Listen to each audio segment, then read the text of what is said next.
You know, guys, even after all these years, I sometimes ask myself, am I just like a paranoid schizophrenic? Am I just hallucinating all this stuff? There's no agenda, there's no globalists, there's no liberals, there's no attempt to like gaslight you into things, that the media is trustworthy, that it's true and honest, as Christian would say, that it's fair and balanced, as Bill O'Reilly would say. I'm just projecting my own failures in life, my own depression, my own bipolar delusions onto the media and looking for someone to lash out on because that field would know GF. And I do worry about that sometimes. But then articles like this are published, and I realize, yes, the media sucks that much. Yes, they are trying to gaslight you. Yes, they are so transparent about it. They put forward stories that are metaphysically impossible.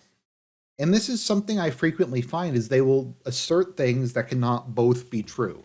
Like they might say Justin Trudeau was in India on April 1st at 12 a.m. And they'll also say Justin Trudeau was in Canada April 1st at 12 a.m.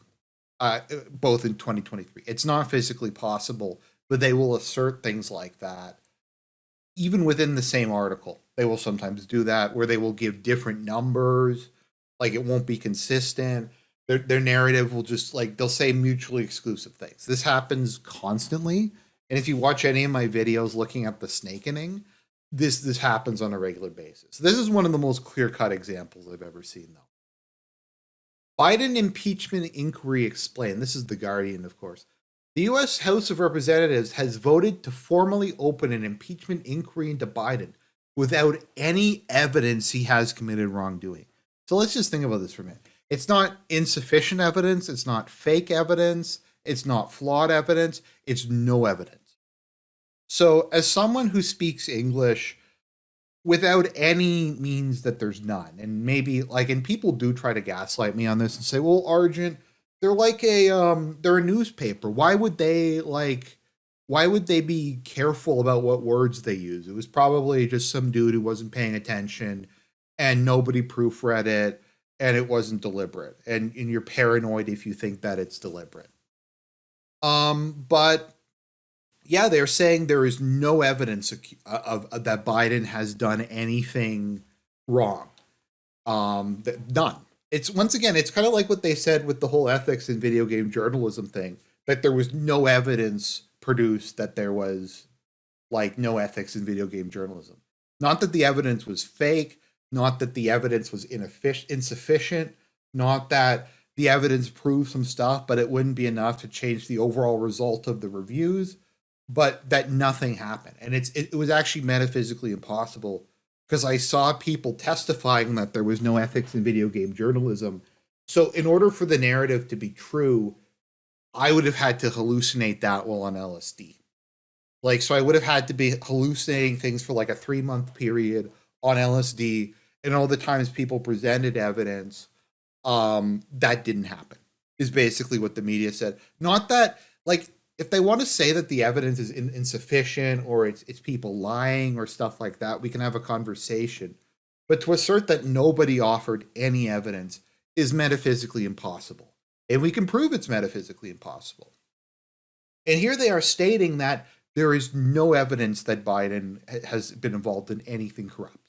None. Not that it's insufficient, not that the Republicans made it up. And they've done this in multiple articles.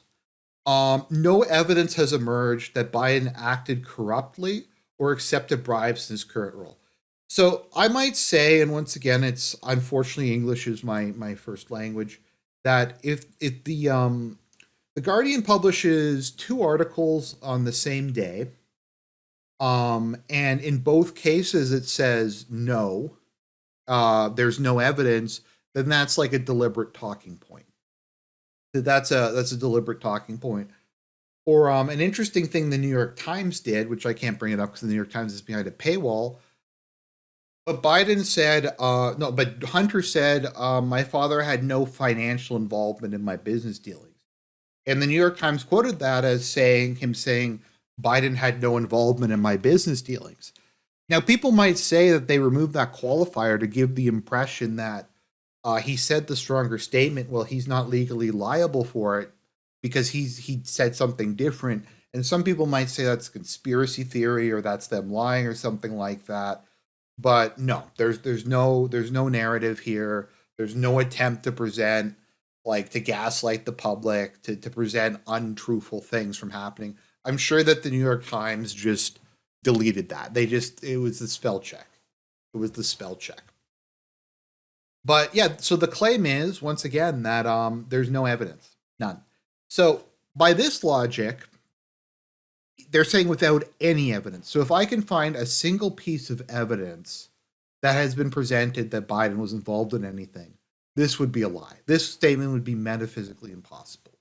It's not as if the Guardian has ever reported, oh, wait, Trump sees classified documents, but for Republicans, the story is Hunter Biden's laptop. So they reference the laptop.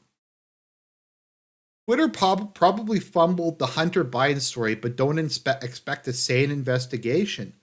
They're talking about the laptop. Biden's tangled business stories are becoming hard to ignore. Okay, so they admit that there is accusations. I guess, like, they admit that the laptop exists. Does anyone remember this from the laptop? The big guy comment. Okay, at the moment there's a provisional agreement that the equity will be distributed as follows: 20 for Hunter, 10 held for the big guy. That is not evidence. The fact that Hunter Biden is tagged in this email with his name, like his full name, Hunter H, and Hunter is holding money for the big guy. That is not evidence of anything. That is not an implication. That is not even like something you can talk about. When Biden said at like a speech that he forced Ukraine to fire the prosecutor who was looking into his son, unless he would withhold aid unless they fired the Ukraine fired the prosecutors looking to his son. That didn't happen. The times like Hunter Biden and was like on trial for stuff that didn't happen. None of these things happen.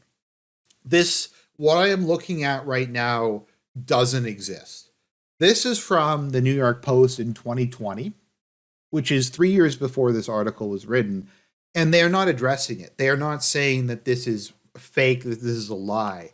They are claiming that this does not physically exist, the thing that I'm looking at.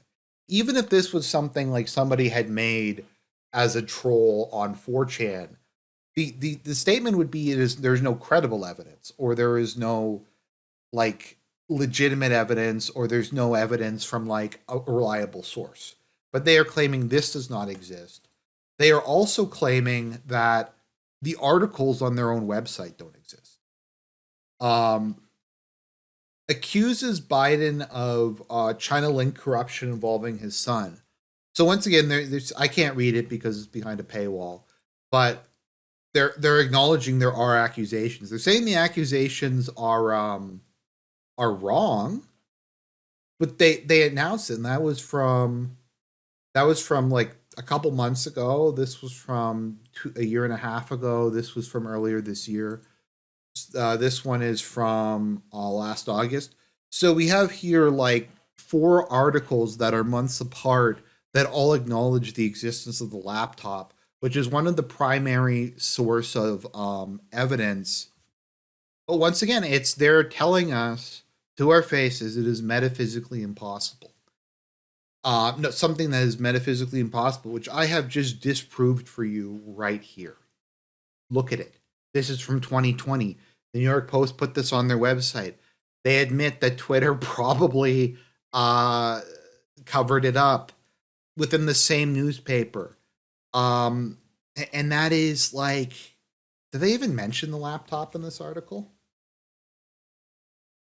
They don't even mention to say it's fake. So the Guardian is sucks, and I think that this is a very good idea. Or sorry, rather a very good example of just how bad they are. I have proven that they lied. I've proven that they've lied based on their own news site, based on metaphysical reality. So fuck the Guardian. The Guardian is a rag. They're especially bad, but it's just a good example of what you see from all of these people. This is what the game they all try to play. This is the nonsense they all try to pull.